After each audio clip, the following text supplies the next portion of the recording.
Technical fault और गड़बड़ी बताकर रोस्टर के को पूरा नहीं किया जा रहा है, बार बार चीज़ों को बरगलाया जा रहा है। तो बरगलाने का काम जो है, जिनमें सीटों की संख्या ठीक ठाक है, अच्छी खासी है, लेकिन जो नीचे के वर्ग है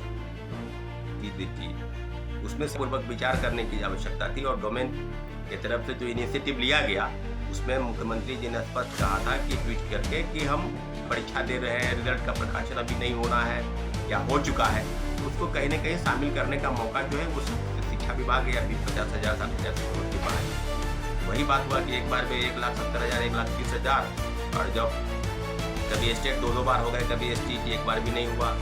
तो ये इस तरह से क्या होती है।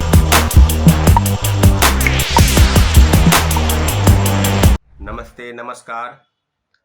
चौथा चरण और चौथे चरण की बहाली पर जो प्रपोजल जिस प्रकार से रोस्टर का काम पूरा करके बीपीएससी को अधियाचना भेजी गई और पुनः उसको वापस शिक्षा विभाग भेज दिया गया, तो ये जो बार बार टेक्निकल फॉल्ट और गड़बड़ी बताकर रोस्टर के को पूरा नहीं किया जा रहा है, बार बार चीज़ों को बरगलाया जा रहा है, तो बरगलाने का काम जो है ये खत्म होना चाहिए। शिक्षा मंत्री कह रहे थे कि बहुत जल्द बीपीएससी को भेजी जाएगी, तो बीपीएससी का काम ही है, जब आप सही ढंग से रोस्टर का काम पूरा करके बीपीएससी को भेजेंगे तभी तो विज्ञापन का काम शुरू होगा। और याद से नहीं, विगत 2024 से यही चल रहा है। 2 साल से TRE 4 के जो अभ्यर्थी हैं वो यही इंतजार कर रहे हैं कि हमारा विज्ञापन कब आएगा, कैसी बहाली होगी, कब होगी।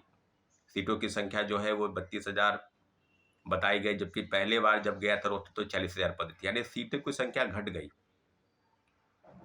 कई चीज़ें हैं जिसमें PRT को सीटों की संख्या कम है, 9वीं से 10वीं को सीटों की संख्या कम है। कई विषय हैं, खासकर साहित्यिक और भाषा के विषय। संगीत का मान लिया जाए तो पीजीटी में सीटों की संख्या ठीक ठाक है, अच्छी खासी है, लेकिन जो नीचे के वर्ग है TGT उसमें सीटों की संख्या न के बराबर है। मैथिली हो, संगीत हो, उर्दू हो, फारसी हो, बांग्ला हो, पाली हो, प्राकृत हो, कई विषय हैं। तो इन विषयों पर सभागार के पास आवेदन गए, बैठक हुई थी, आपने देखा होगा, और आवेदन के माध्यम से शिक्षा विभाग के पास अभ्यर्थियों का एक दल जाकर उनको ज्ञापन सौंपा। सवाल TRE 4 के साथ साथ एक अन्य बिंदु की चर्चा होनी चाहिए, वो है कि जो 24 और 26 के जो अभ्यर्थी हैं, जो बार बार लगातार फ़ोन कॉल और मैसेज कर रहे हैं कि इस मुद्दे को उठाया जाए, तो एक बात स्पष्ट कर दें कि कोई विषय ऐसा नहीं है जिसको नहीं उठाना जाना चाहिए। लेकिन बात यह है कि बार बार, पिछले बार भी जब STET हुआ तो उस समय भी पुरजोर विरोध हुआ था कि TRE 4 के नहीं आना चाहिए और स्टेट आना चाहिए। तो STET का भी विरोध खूब हुआ था। तो STET का विरोध करने वाले लोग TRE 4 वाले थे। अब जो प्रपोजल ये है कि भाई 24-26 BEd DLEd, उसमें अभ्यर्थियों का कहना है कि मुझे भी इसमें मौका मिलना चाहिए, मुझे भी एक अलग प्रकार से, जब सरकार डिले की है बहालियाँ, जब डिले हुआ है तो 24-26 वाले की भी परीक्षा कई विश्वविद्यालय की हो गई, लेकिन कई यूनिवर्सिटी का रिजल्ट नहीं आया है, कई विश्वविद्यालय का रिजल्ट अभी भी लंबित है। इसके बाबत भी अगर अभ्यर्थियों की तरफ से राय सरकार की तरफ से जाएगी तो जाए, उचित है। अगर मांग है तो सरकार उसको पूरा करेगी।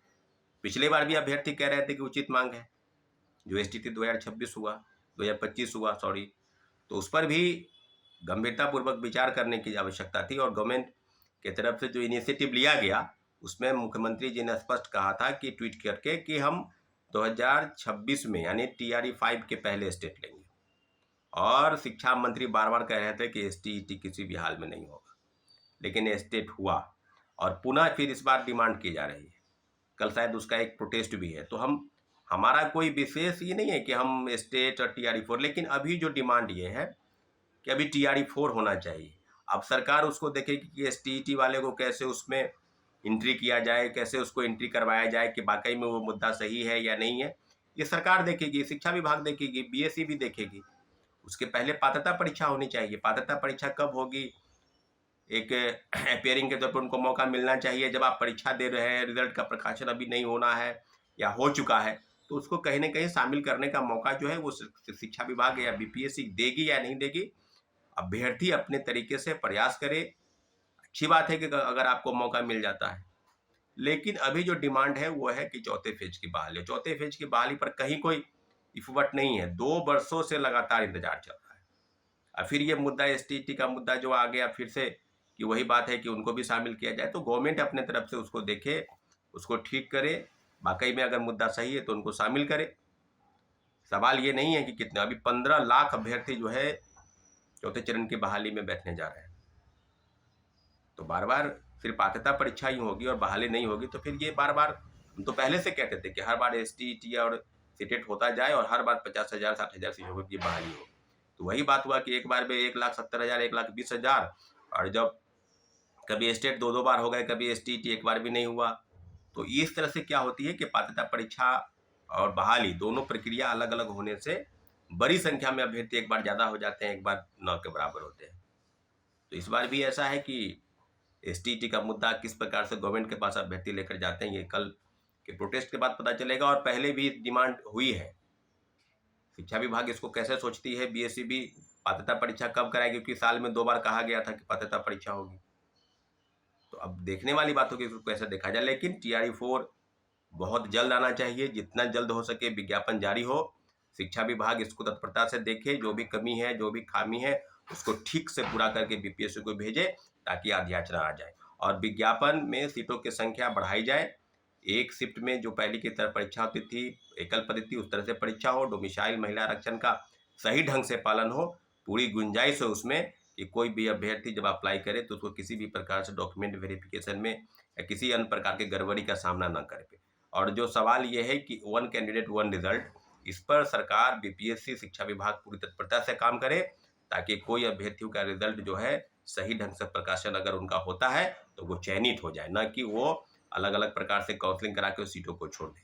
इस डिमांड के साथ TRE-4 और स्टेट दोनों विषय अलग अलग है, सरकार उसको देखेगी, लेकिन TRE-4 का विज्ञापन जितना जल्दी हो सके अतिशीघ्र आना चाहिए। यही लाखों लाख अभ्यर्थियों की डिमांड है। साथियों, बहुत बहुत धन्यवाद।